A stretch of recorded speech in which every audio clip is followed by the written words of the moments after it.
So, das sind wir wieder. Ich habe gerade schon gehört, in der Kalkscheune sollen die Autoren einer Blogstudie gerade gelynchmobbt geworden sein. Gab es Tote? Weiß jemand? Anscheinend nicht. Das nächste Thema finde ich sehr interessant. Und dazu möchte ich mal eine Frage stellen. Und jetzt bitte mal ehrlich die Hand heben. Wer von euch ist auf Facebook? Ja, da sage ich mal 99% Verbreitung. Wer von euch vertraut Facebook? Okay, da haben wir ein paar Mutige. Und so ähnlich ist auch das Thema, das jetzt kommt. Jillian C. York works for the Berkman Center and will move actually to San Francisco in a couple of weeks to work for the Electronic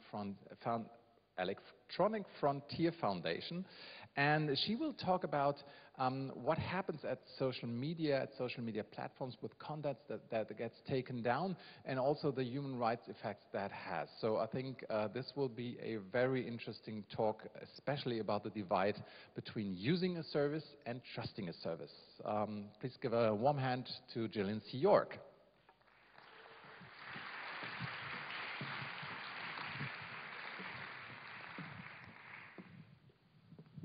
Hello.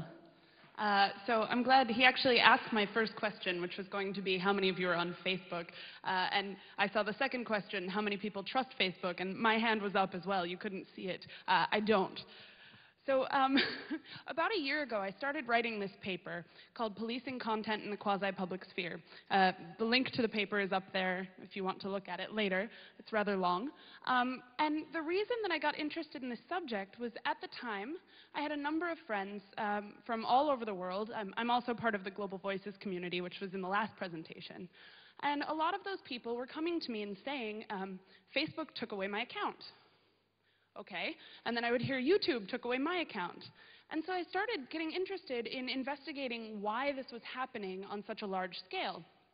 And what I found was that it's really the means of policing content on these social media sites that causes this to happen. Excuse me for just one moment while I bring up my notes.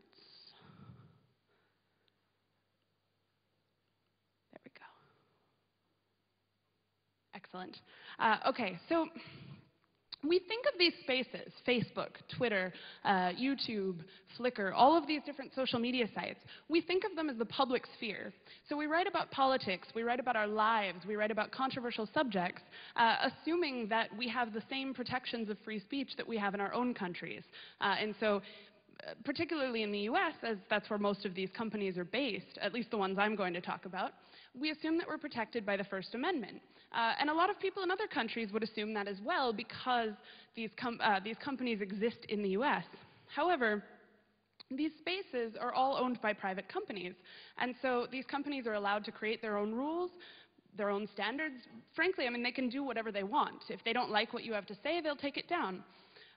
We've seen this in a few different cases where things that would normally be protected, certainly would be protected, have been removed from different platforms because they didn't like it. A really good example of this is on Facebook. Women had been posting photos of breastfeeding mothers.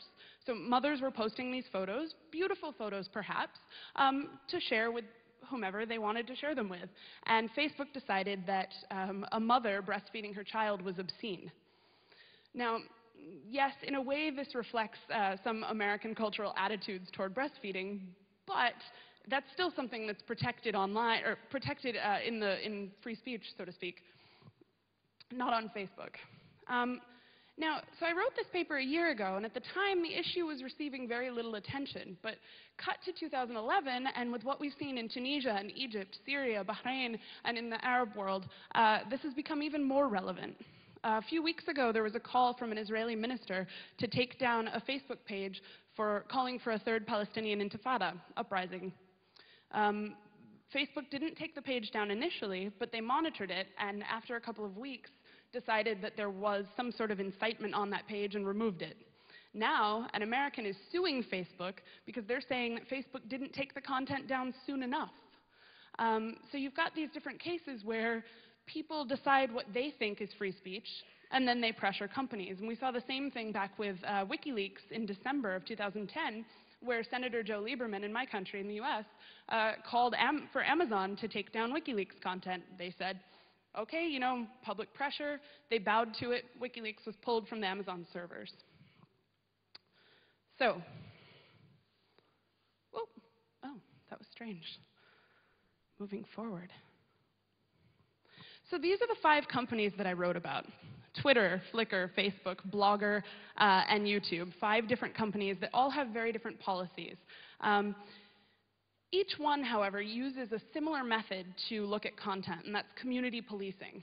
And so what we see is you've got content on a site, any content, any sort of speech, and you've got a set of terms of service. And what happens is, if I see something that I find offensive, I can then say, report, and click a little button and explain why I'm reporting it in some cases, in other cases just flagging it, and that content either comes down or goes into a moderation queue for a human to look at, or it stays up.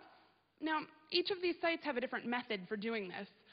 We saw on Craigslist a few years ago that Craigslist, I don't know how popular it is in Germany, but it's that site where you can put up apartments or find things to buy, et cetera, et cetera.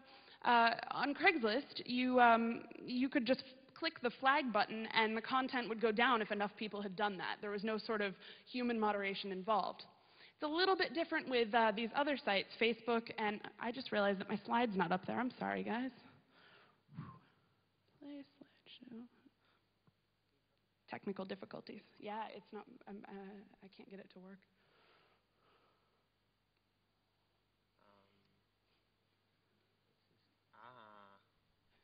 Sorry. Oh, we're fine. All right. There we go. Okay, so what am I doing wrong? There we go. To another window. I see. Okay. Okay. There we go. Yes, thank you. So this method of community policing works differently. It has a mind of its own. It works differently on each site, and I'm just going to run down the different ones and what we know about them. So on Twitter, Twitter doesn't like to take down your content. This is good news. How many people are on Twitter? And how many people trust Twitter? Okay, definitely more than trust Facebook. So on Twitter, they don't usually take your content down. And in fact, if you do find content that should be against their terms of service, you have to go through this lengthy process where you find the terms of service, and then you find the Twitter system, and you go through, and you type in your Twitter name, and you explain the situation. Most of the time, they will come back to you and say, sorry, we don't moderate our content. Kind of cool. I tested this out, actually. I went and I reported a whole bunch of different things, from the truly offensive to the defamatory, to the, I'm sorry, Twitter, if you're listening, I did this, to the, kind of somewhere in the middle. They didn't take any of it down. So in a sense, this is great for free speech.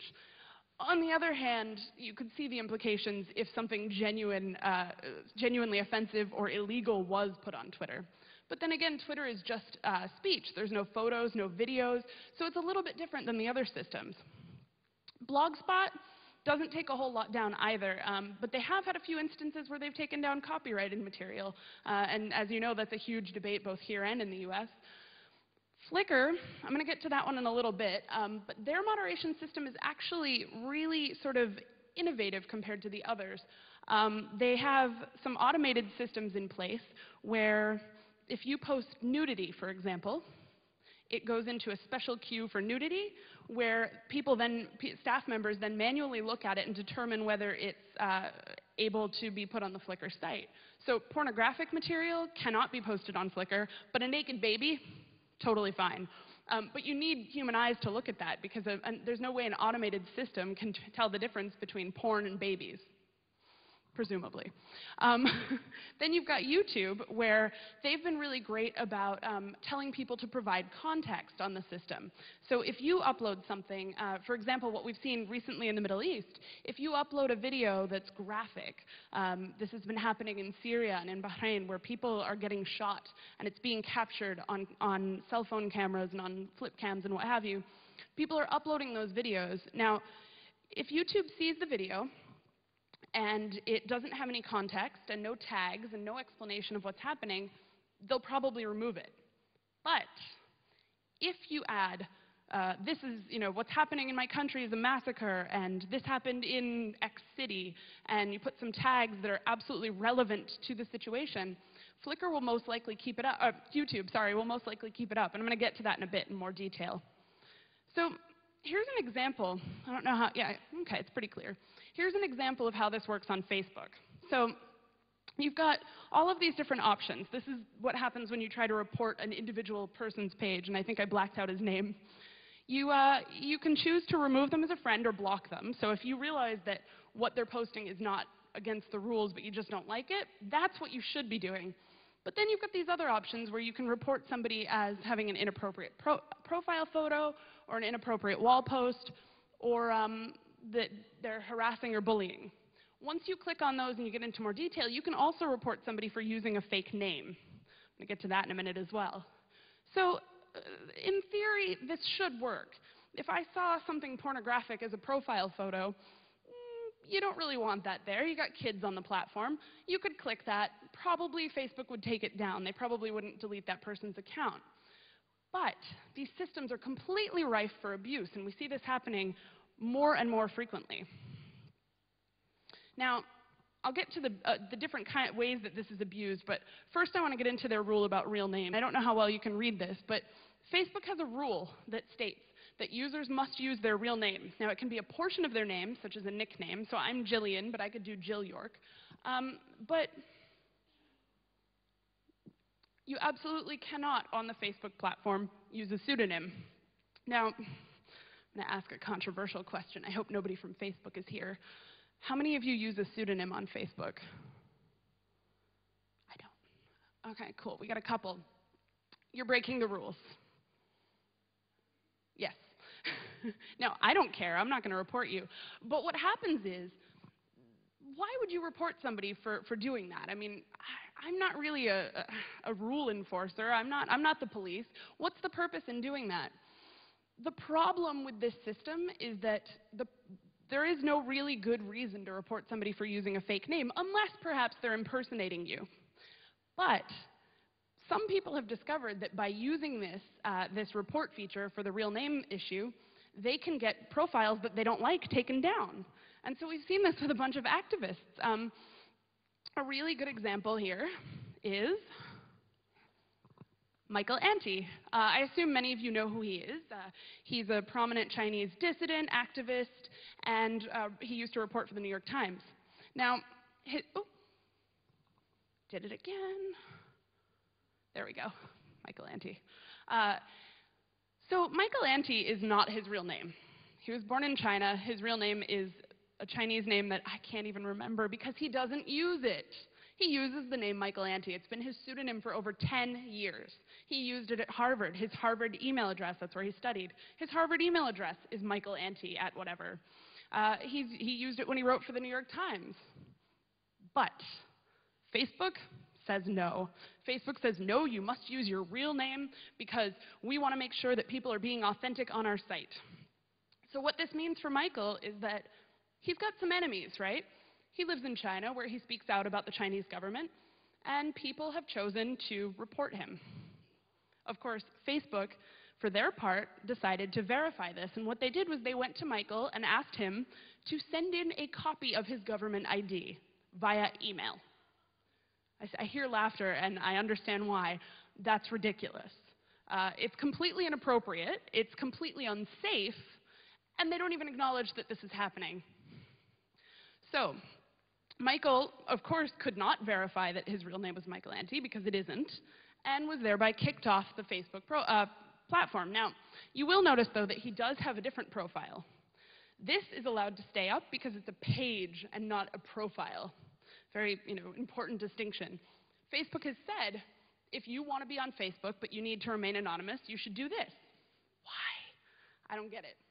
Now, on the other hand, they do make a pretty compelling argument for why real names are important. I don't know if I agree with it, but this is what they've said.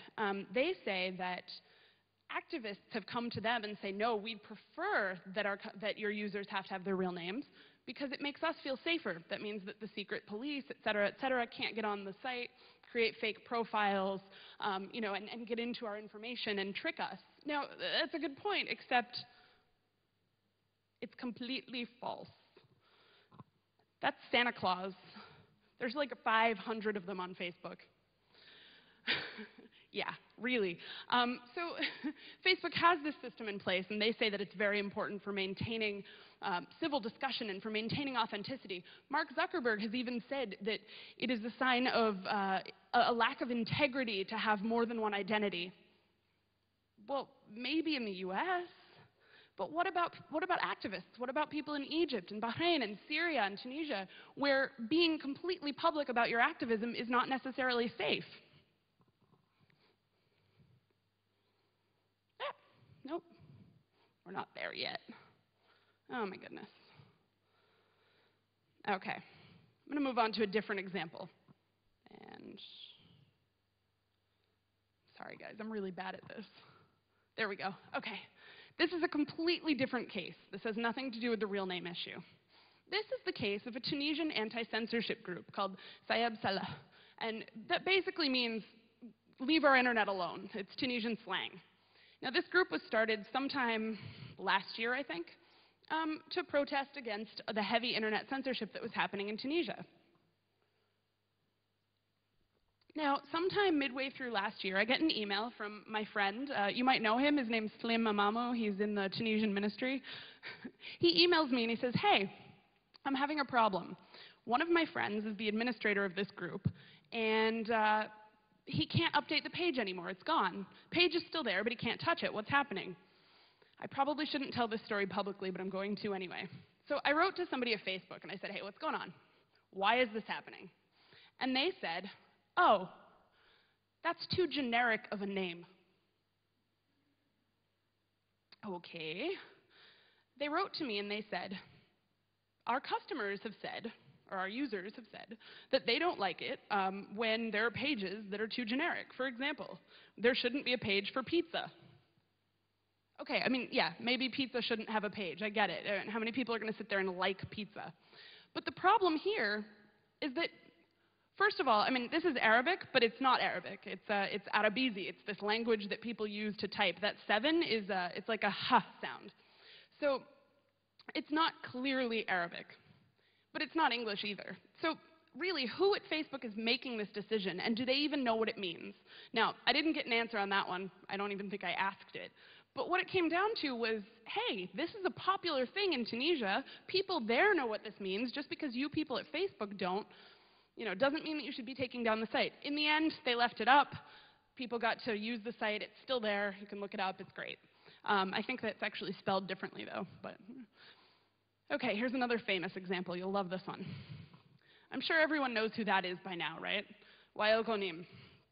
Now, he became really famous in Egypt after the uprising there because he'd been arrested, and then he was released, and then the news came out that it turns out that he had been, sort of behind the Egyptian revolution. Now, that's obviously a very hyperbolic statement, but he did do one really important thing. And that was that he started the group We Are All Khalid Said. Now, this was this Facebook group that had been set up sometime back in 2010 after Khalid Said, a young man from Alexandria, was murdered at the hands of police. So this group had become pretty popular. And back in November of 2010, before any of the revolution started, the page went down, just disappeared. Over Thanksgiving weekend in the US is when this happened, and as you can imagine, that's a time when most of us are with our families and not online. Well, except me. I mean, I was online, but, And so we heard that the page was gone, and we were getting these emails from friends in Egypt who were angry and saying, what's happening here? Why is the page gone? I don't understand. We didn't break the terms of service. Our page is very civil. As it turns out, Wael himself had been using a pseudonym, somebody had reported him, and his account had gone down, taking the page down with him. So not only will Facebook deactivate your account, but anything associated with it as well. So in the end, we got it back up, but, and when I say we, I'm talking about a loose sort of consortium, not even consortium, a loose sort of group of friends who happen to be activists, who happen to work in this space, who happen to have friends in Egypt. It was a lot of other people involved. I certainly don't take credit. But eventually we got it back up. But Facebook insisted that someone else take on the job of administrator. So Wael transferred it to a friend of his in the US, an Egyptian friend, and she then became the administrator of the page, and then it went through some other hands as well. So that's another case where really, really important speech not protected on Facebook because of this silly rule. Okay. Here's one of my favorite examples on Flickr. A few years ago, this photographer named Maarten Dors, who's Dutch, I think? That sounds Dutch, right? Yeah, I'll just pretend. He had taken this photo in Romania of a young boy smoking a cigarette. Flickr, obviously, for good reason, has a rule against posting photos of minors drinking or smoking. Okay, I get that. I mean, even though minor has a different rule, I mean, I know in Germany you can drink at 18, 16, I don't know. In the US, it's 21, ridiculous. But obviously, 10-year-olds can't smoke pretty much anywhere. Well, Flickr decided, probably after community reporting had happened, that this photo should be removed. They didn't just remove the photo, they removed Maarten's entire account, which he had paid for. So pro account on Flickr cost $25 US a year, gone. All of his information gone. No warning, nothing. He protested. As you can see, this was part of the protest, no censorship with the censored cigarette. He protested, and actually successfully. So the good news was, after he wrote to Flickr about the situation, Flickr said, okay, you know what? You've given us some context. This photograph is obviously depicting a horrible situation that's happening in another country, you know, children smoking, that's terrible. We'll allow it.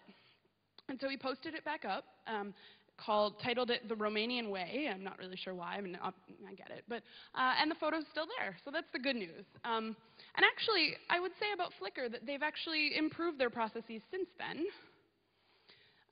And created a set of robust community guidelines to help people with, you know, what kind of content can be up there. So, for example, their community guidelines say things like, do play nice, and do moderate your content. Link back to Flickr when you use a Flickr photo on another site. All good rules, not legal terms, not like the, you know, really long, archaic 27-page terms of service like on iTunes, but simple rules for users to follow. There's also a set of don'ts. Probably can't read that from there, I'm sorry. Things like, don't show nudity in your buddy icon. Pretty reasonable. Don't forget the children. Oh, we love that one. Don't forget the children. No. Don't be creepy. It says, you know that guy, don't be that guy. And then you've got a whole bunch of other ones. Well, so although these are clear, pretty clear, they're not perfect. And there was a recent case that sort of illustrated that. Arabawi is an Egyptian activist, journalist. His real name is Hossam Mamalawi. He had a paid Flickr account, a pro account. And he'd been using it for years to document protests. He used it when he was in the US to document things there. You know, just a really good, comprehensive Flickr account that I was a fan. I used to look at the photos all the time. And what happened in this case was, I'm hoping I'm going to get this right because I know that there are Egyptians in the room. After the revolution, Egyptians were able to break into the sort of security apparatus and steal take back all sorts of documents about them. And so there had been all sorts of things that had been kept over the years, files on individuals, on activists, even on non-activists.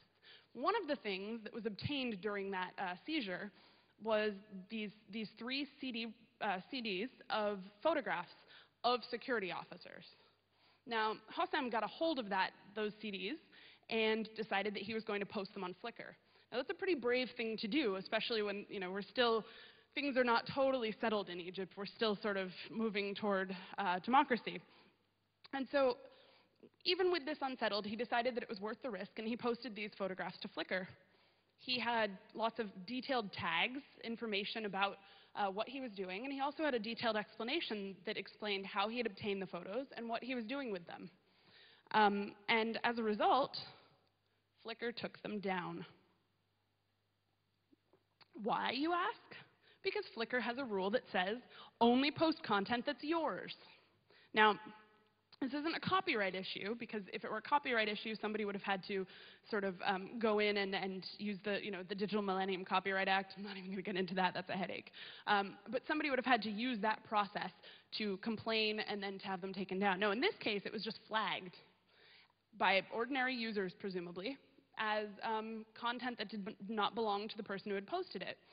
And I don't think I can read this well enough, but it basically just says, we have removed the photos in your set as well as the set itself. Do not repost this content. Take a moment to review your account.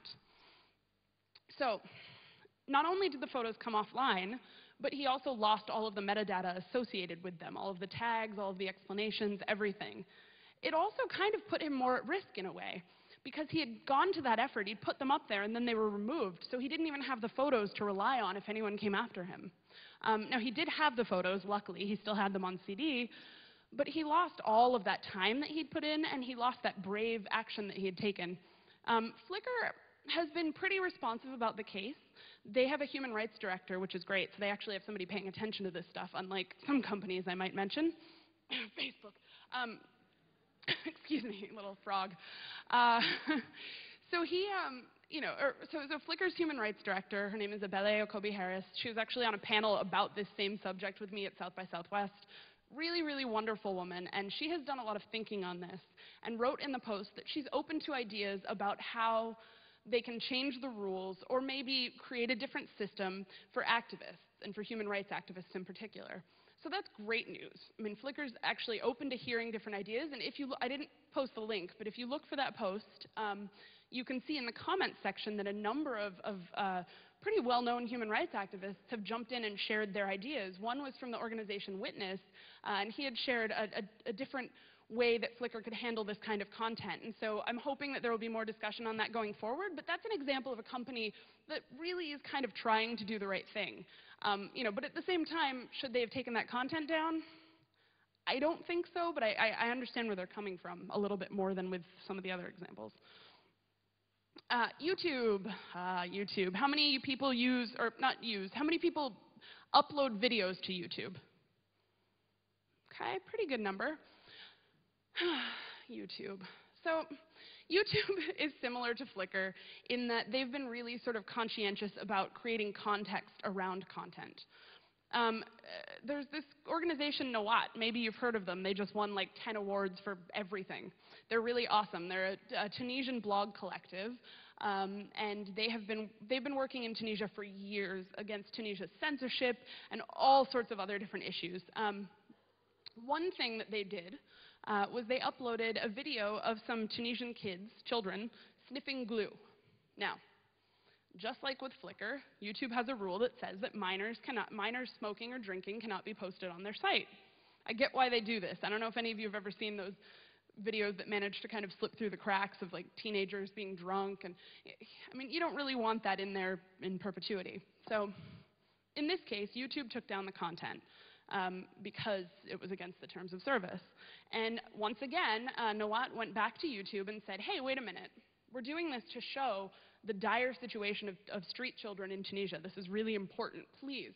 And so YouTube said, okay, we'll put it back up. Now, I mentioned before something about graphic material on YouTube, especially in recent months, how people have put up different videos showing real true horrors, deaths at the hands of police, and dead bodies in the streets, really horrific stuff. Sorry for the picture. But this is YouTube's solution to that problem, which I think is a really good one. So you probably don't want to be sent like a bit.ly, a short link, and then click it and all of a sudden see somebody dead on the ground. That's not exactly an idea of a good time, and it's kind of not, it's just kind of awful, especially, at work, you never know. And so what YouTube has done is they've put this interstitial where when you click on a video that contains that kind of content, first, you have to log into the site using your user account, and second, you have to click a button that states that you are 18 and that you want to see this. And so this says, That's the name of the video, and then it says this content may contain material flagged by YouTube's user community that's inappropriate, and then it says to view it, verify that you're 18 or older, and if you would instead prefer to avoid this kind of content, activate your safety mode. So I think this is a great solution to a really tricky problem. Something that's adult content should be seen by adults. I don't believe that it should be blocked or taken down, but providing a warning is a really good way of getting around that problem. I wish ISPs would consider the same instead of blocking things. All right. See, we're at about the halfway mark. Excellent. Oh, not yet. We'll just leave it up. OK. Maybe we won't. That's kind of awful to look at. There we go. So I gave this talk, as I mentioned before, at South by Southwest last month on the same subject. It was a panel discussion with some really great people from the Committee to Protect Journalists, from Yahoo, and the very awesome and famous Rebecca McKinnon, who does a lot of this same work but on Chinese platforms and on American ones. And it was illustrated, which is kind of cool. We talked about building human rights into your social site. And really, to me, that's the problem, is that a lot of these platforms aren't considering the implications when they restrict what you can post on them. And so, as I've mentioned, there are all sorts of different rules that cause these takedowns and account deactivations and removal of content to happen. But there aren't really any, some of these companies aren't really listening as to how to fix this problem. And I'm just going to go through a few examples without any slides. One, I talked about Facebook a lot, but one of the other issues with Facebook is if you go to their terms of service at the bottom of the page, and you click on it, and you try to change the language from whatever language you're using, it's only available in 7 languages. I'm not even sure German's one of them, actually. Does anyone know? No? OK. So Arabic is definitely not one of them, I will tell you that. So what this means is you have users who speak Arabic. I don't know how many Facebook users in the Arab world now, but I know that in Egypt it's some ridiculously high number. So if it's that high in Egypt, I imagine that across the rest of the region it's similarly high. You have millions of users on Facebook using Arabic as their primary language. They can use the site in Arabic because the site's been translated, but they want to know the rules? Nada. They can't get to them unless they want to read them in English. So, I mean, it's legalese, right? I can't read I certainly can't read legal language in any language but my first, and even then it's kind of tricky. And so I can't imagine that a native Arabic speaker would find it easy to go and read the terms of service and understand the rules. Now, Facebook, like Flickr, has implemented a different set of community guidelines that are a little bit less legal and more user-friendly, but they're really hard to find. I tried last night, actually, to find them for a slide. I couldn't find them after like 30 minutes. I was like, this isn't very helpful to users, Facebook. Maybe you want to reconsider. And so that's one case where, really, I mean, they need to be thinking more about who is using their platform. And when I bring it to the who, it's not just who in the world, but also the who of activists. One of my other concerns there is appeals. So I've talked about all of these different situations where somebody's content has come down and they've either managed to get it back up or not, but they've communicated with the company.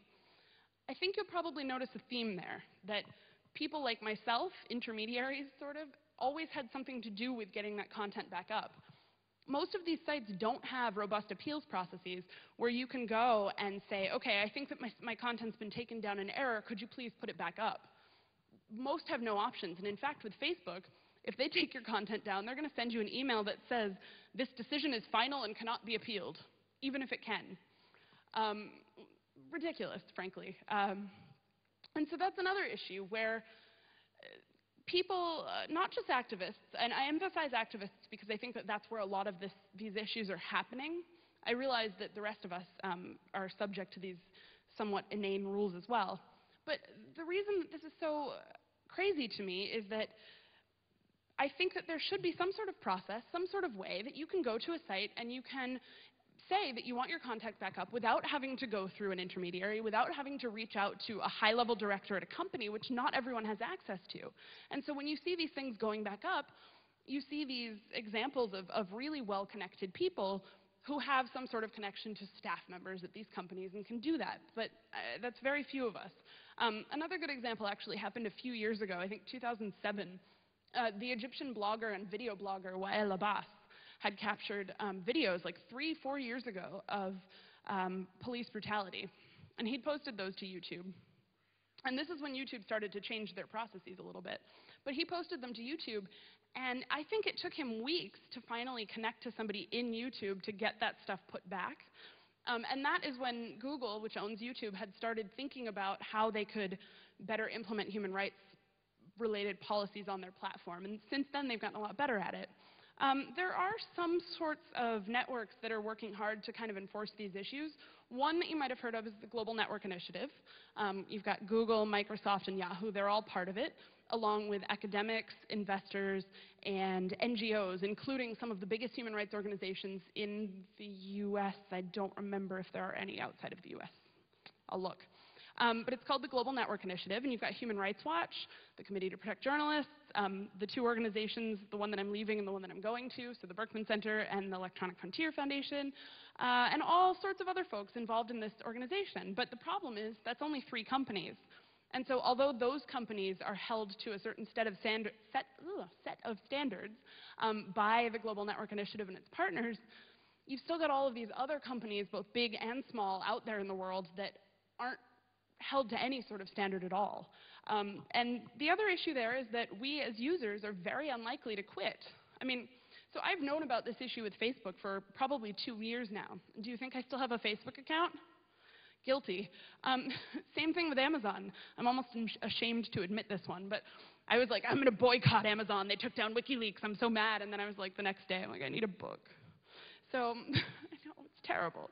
I shouldn't have admitted that. Please don't throw tomatoes. I don't know how many of you boycott Amazon, but so, you know, the thing is, there's no large-scale action happening to keep these companies in check.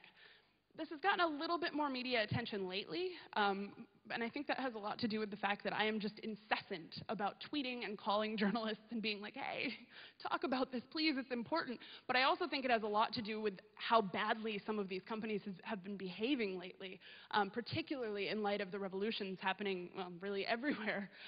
And so, you know, it's really hard to get the companies to listen, and they really have no reason to. So with this, I'm going to get close to concluding, and then I'll leave a little bit of room for questions, because I think we have an hour set. And if not, then I'll just run off. And so there are some solutions. They're not great, but you know, help me get there, really. Get involved in this. So one solution is that these companies, frankly, should be considering human rights, and considering not just human rights, but considering how their users are utilizing the site when they make the rules, or when they amend the rules. So, you know, constitutions, for example, are written, but then they are often amended as things change, as laws change. I mean, God, I couldn't vote 100 years ago in my own country, but that's why we have amendments. You don't see these companies amending their rules very often. And so they need to be looking at what users are saying, what they're doing, and how they can fix this problem. Another solution, you know, better community guidelines. That's an obvious one. Some of these companies, like I said, are trying to do this, but I don't think they're there yet. Another question that I have is community policing really the answer? I mean, look, if I'm famous, if I'm a Chinese, let's say I'm a Chinese human rights activist, chances are, like I said before, I have a lot of enemies. And same thing if I'm famous, if I'm Lady Gaga. And by the way, Facebook has said that Lady Gaga cannot be Lady Gaga on Facebook. She has to be Stephanie Germanotta.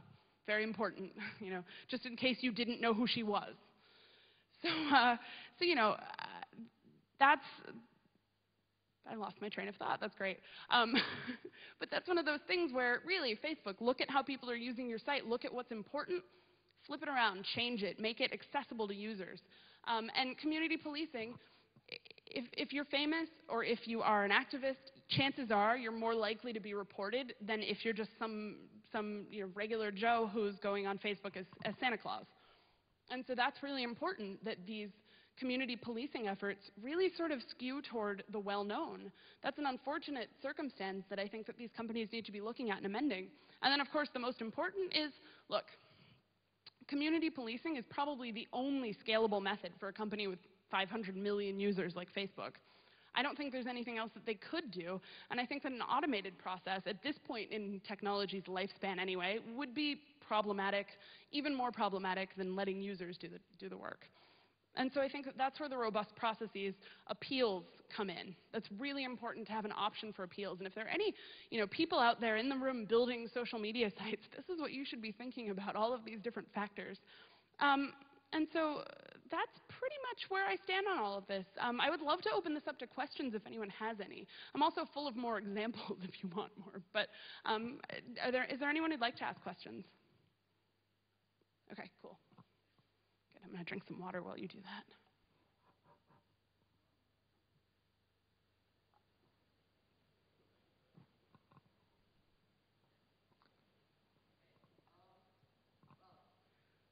Simon, is that you? Yes. Hi. Hi. My question was, you have very nice solutions there, but they are, well, solutions to be implemented by a certain Facebook, which, as you said, has basically no reason to do that. Mm-hmm. So what about government action to force social network operators to actually implement something like that? And what about, especially, I think it was Dana Boyd who proposed just having social networks treated as like utilities, like streets. So why not that? That's a really good question. So there's two issues there. One is government regulation, and the other is treating social media sites like utilities. So I'm going to address them in order. The first one on regulation, there's an act in the US that's been proposed and never managed to pass, the Global Online Freedom Act. And I believe, and I'm not an expert on this, but I believe that there was some sort of provision there for companies to add things like this into their corporate responsibility. And I think to that, I'm just going to add another sort of tangentially related point, which is that it's not just the social media sites that are really kind of screwing up in this space. I think that there are other companies that are doing even worse. So you've got a lot of American companies that are actually behind the filtering, the internet filtering censorship, I mean blocking websites. It's a lot of American companies that are behind the filtering in China, Bahrain, UAE, Saudi Arabia, Tunisia. I could go on like this for 2 feet, 2 hands. It's US companies that are doing that. And so I think that, yes, I think that there is perhaps a role for the US government in this space to enforce certain things. Now, that's also tricky, because then you could really add anything into it. And my concern there is that some of the rules, I mean, I hate to say that I don't trust my government, but does anybody trust their government? Then you can be adding things into the rules that, just like in many other countries, would restrict certain types of speech. And that's my concern there. And so I don't know where I stand on that one. The second question, though, which was utilities, thank you. Yeah, so Dana Boyd, who I'm sure many of you have heard of, she talks a lot about this stuff as well, and she was actually kind of one of the early people to focus on this issue as well. She suggested that the government regulate Facebook like a utility. Now, that's kind of a tough one. I mean, I think that's where we come into the title of this paper, which I wrote, which is called, Policing Content in the Quasi-Public Sphere, because we're talking about a space that the former town hall, the town square, the public space outdoors is now Facebook, Twitter, Blogger, etc. And there's precedent for this. You've got the example of the company town, which some of you might have heard of. In the US, there have been a number of cases in the past where, for example, in malls, in a shopping mall, you can't just go into a shopping mall with a T-shirt that says, oh, God, I need a good example that doesn't have profanity in it. F. Bush, right? Like President Bush. You can't just walk into a mall with a T-shirt that says that. Chances are you're going to get kicked out. But there are people who've contested things like this.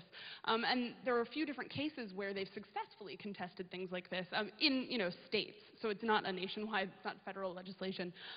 But one of those things was anti-war protesters handing out pamphlets in a shopping mall. They took that to court, and they were able to do that. And I'm not a lawyer, so I'm terrible at legal language and talking about this stuff. But that was a case where, yes, I mean, they managed to win that right. And so I do think that there are cases for regulating these sites, but I don't know if the utility example is the best one. It's a tough question. Any other questions? Yeah, there we are. Oh, cool. First this side, then this side.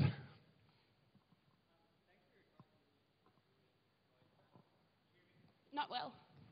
Oh.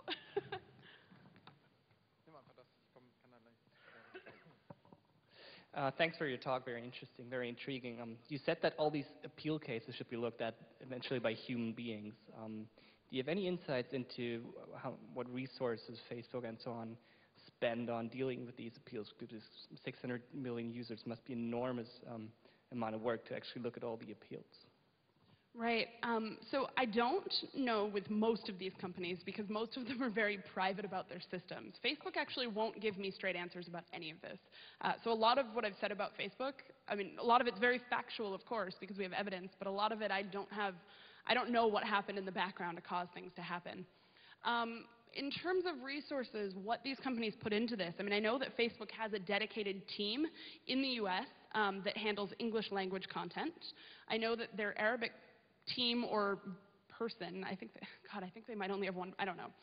They have a very small Arabic team that's located, of all places, in Dublin, in Ireland. Like, okay, really? There's a lot of Arabic speakers there. But then, you know, they've got other teams for different language content. I couldn't tell you the numbers, but I do know that there are human eyes looking at all of this. And YouTube is actually a great example. They have a staff member who oversees a whole team in different languages at their one of their San Bruno offices in California. And they have a whole dedicated team that looks at this incoming content. And the person who oversees it, her name's Victoria Grand, she changes the rules when they need to. She looks at all of this. She's the one who sort of reviews the processes. And I've actually spoken on a panel with her, too. And I think, you know, I think a lot of it has to do with the company's orientation toward human rights and toward that kind of leadership. But when you see someone like that in that role, it really makes a difference. But I wish that I could give you a more precise answer. I can't. Over there, we have two questions, I think. One question. So I totally understand your positions from an activist perspective. However, from my experience, so I'm a community moderator in a big online community, and the problem we there have quite often is people trolling and posting inappropriate content and thereby spoiling the community experience for a lot of people. So where do you see or is there a way to solve the tension between protecting free speech on the one hand and not allowing the trolls to take over? Yeah, so I think it's hard to compare any of these platforms to that kind of platform, and the reason is this. If I run my own blog or a community, any of the content that is posted on it is absolutely relevant to me because I'm the moderator. I need to take down that content. But Facebook is not, I would say not a community, it's a platform. And so if somebody is on my wall and they're trolling my wall, I can just kick them right off my wall. If they're in my group doing that, I can kick them out of my group. But I don't need Facebook to come in and do that for me because it's my responsibility. So I think that's sort of where the difference between these two things is. But I do agree. I mean, I'm very anti-censorship. I'm probably a free speech absolutist to the nth degree. But I moderate the comments on my blog because I've got a troll who won't leave me alone. And I think we all do that. And so, you know, I don't look at that as sort of censoring someone because she's got the rest of the internet to say it. I just don't want it on my blog. So I do understand where you're coming from, but I agree. Thank you. Okay, trag das aus. Can't hear you. Sorry.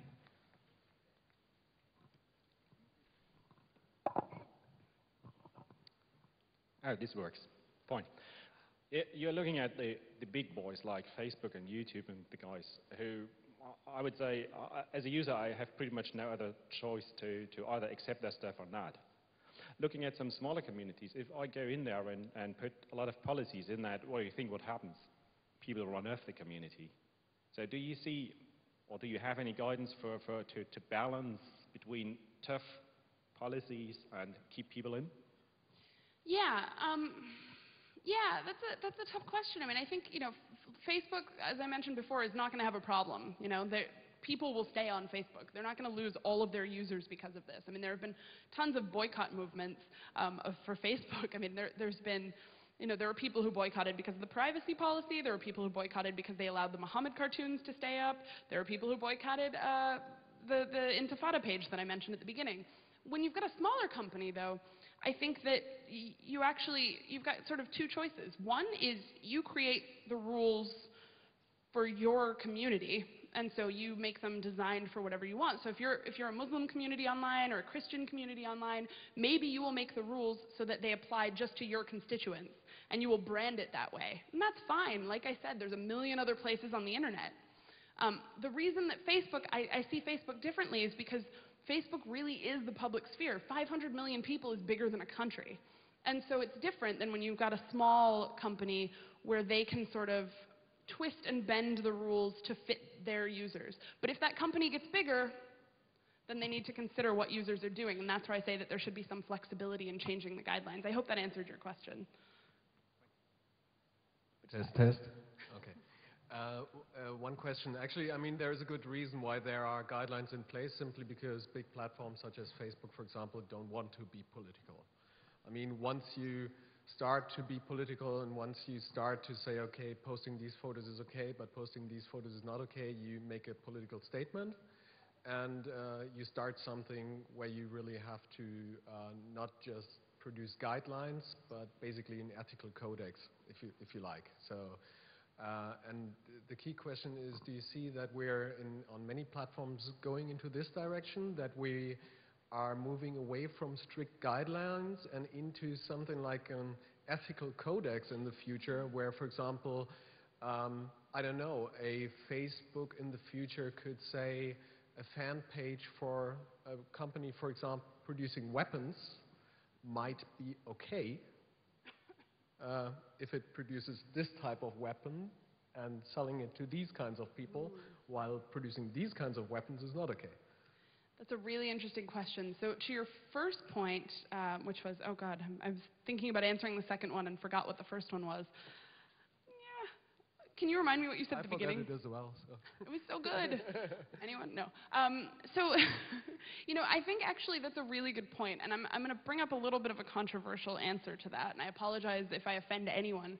I think that the page that I mentioned at the very beginning of my talk, calling for a third intifada in Palestine, is actually the perfect example of this.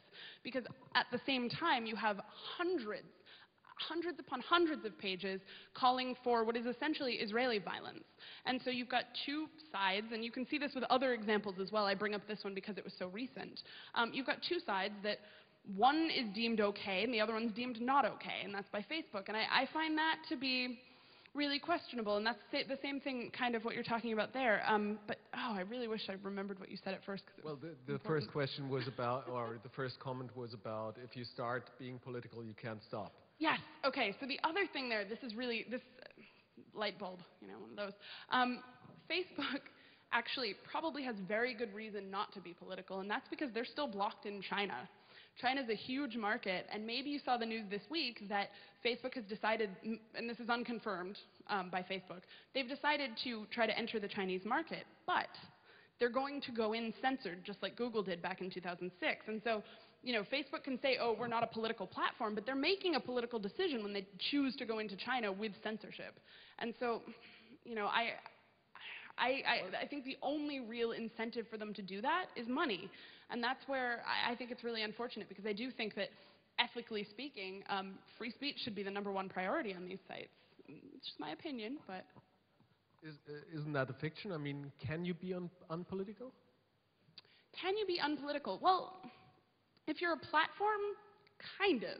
I mean, it's not a content creator. I think that there are some places, some social media sites even, where they are curating content in some sort of way. And so like Global Voices, for example, which was in the last presentation. Global Voices covers blogs, we write about different stuff.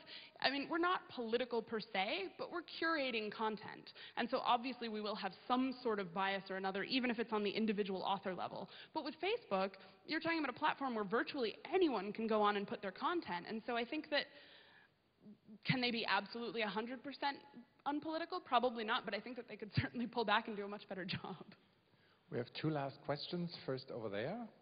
I'd like you to clarify one thing, because I didn't understand whether it was just meant as a humorous remark. When you used that example of YouTube flagging content and then having that image in between that tells people that there might be graphic violence depicted or something like that, you said you wish that ISPs would do that instead of blocking things, but the infrastructure you need for warning signs is exactly the same that you need for blocking things. Yeah, and to be fair, I don't actually mean that. I meant that it would be a better solution than to block the page. But frankly, I don't wish for either, just to be clear. Because it's not a good solution. No, I know. I don't think it's a good solution either. Yeah. Trust me, I don't. No, the point that I was making when I said that, and I was joking, it was sort of one of those throwaway comments, was that rather than block a site and take it completely offline, I would rather see, rather being a very relative term here, see sort of a warning. But I don't actually wish for that, because I think that, frankly, when it comes to content like that, I think that it's up to the individual, and when it comes to children, sure, put a blocking system on your home computer for your kids. I really don't care. That's your choice as a parent. But at the ISP level, I believe that there should be no filtering. Thanks for the insights, Jillian. I would like to come back to the establishing of better community guidelines. I would like to know, can you imagine a scenario where a non-governmental organization like the Electronic Frontier Foundation could be involved in developing better community guidelines with international corporations? That's a great question. Actually, I'm working on a paper on that right now with somebody else. But yeah, I mean, I think that that would actually be great. And I think that there are a lot of organizations that are doing that. I mean, Global Network Initiative is one of them. But then there's the Center for Democracy and Technology in Washington, D.C. They've been working on that kind of thing, advising companies on creating better community guidelines. I think the Berkman Center has maybe talked to companies as well. I mean, yes, I do think that that would be an excellent move. And I think that, you know, I think we should be looking at this more globally than the U.S. I mean, I know I talked about the U.S., but that's because I understand the U.S. This is happening on other platforms in other countries as well. And so, yeah, I think that that would be a great solution, to have these NGOs try to work with companies to create more human rights-oriented frameworks. I think that's it. Jillian, that was brilliant. Thank you. Will you be around in Berlin, or will you be when you're going back to the U.S.? Oh, I leave on Sunday morning, and I'm speaking at Recampaign on Saturday. So I think some people would like to have a longer chat with you. That's how you can get a hold of me. I'm actually, haven't been getting on the internet much, but you can come find me. I'll be here and all that. And so. Thank you very, very much. That was great.